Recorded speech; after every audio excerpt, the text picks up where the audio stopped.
Question code 176/2025. അതിലെ മലയാളത്തിലെ 10 questions ആണ്.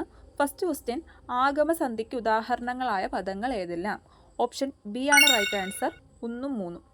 രണ്ടാമത്തെ ക്വസ്റ്റ്യൻ, നൽകിയിരിക്കുന്ന പദങ്ങളിൽ മൊഴി കൊടുക്കുക എന്നർത്ഥം വരുന്ന വാക്ക് ഏത്? ഓപ്ഷൻ എ കൈപ്പീത്ത് കൊടുക്കുക. മൂന്നാമത്തെ ക്വസ്റ്റ്യൻ, ശരിയായ പദങ്ങളുടെ ശ്രേണി കണ്ടെത്തുക. ഓപ്ഷൻ എ ആണ് റൈറ്റ് ആൻസർ.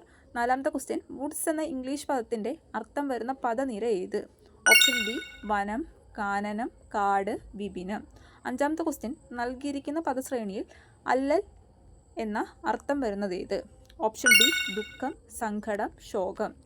അടുത്ത ക്വസ്റ്റ്യൻ, ദ്വേത നാരായണീയം എന്ന ചൊല്ലിൽ പരാമർശിക്കപ്പെടുന്ന 2 നാരായണന്മാർ ആരൊക്കെയെന്ന് താഴെ നൽകിയിരിക്കുന്ന പട്ടികയിൽ നിന്ന് കണ്ടെത്തുക. ഓപ്ഷൻ ബി ആണ് റൈറ്റ് ആൻസർ, മേൽപ്പത്തൂർ നാരായണ ഭട്ടതിരി, ഗുരുവായൂരപ്പൻ. അടുത്ത ക്വസ്റ്റ്യൻ, ദഹനൻ എന്ന വാക്കിൻ്റെ പര്യായങ്ങളായി വരുന്ന പദങ്ങൾ കണ്ടെത്തുക. ഓപ്ഷൻ ബി അഗ്നി, തീ. ഇവ രണ്ടുമാണ് ആൻസർ. അടുത്ത ക്വസ്റ്റ്യൻ, നരഭുക്ക് എന്ന വാക്കിൻ്റെ വിഗ്രഹം. ഓപ്ഷൻ ബി നരനെ ഭുജിക്കുന്നത് എന്നാണ് നരബുക്ക് എന്ന വാക്കിൻ്റെ വിഗ്രഹം. അടുത്ത ക്വസ്റ്റ്യൻ, പൊൽത്തിടമ്പ് എന്ന വാക്ക് പിരിച്ചെഴുതുക. പൊൻ പ്ലസ് തിടമ്പാണ് പൊൽത്തിടമ്പ്. ലാസ്റ്റ് ക്വസ്റ്റ്യൻ, നൽകിയിരിക്കുന്ന പദങ്ങളിൽ വേറിട്ട അർത്ഥം വരുന്ന പദം ഏത്?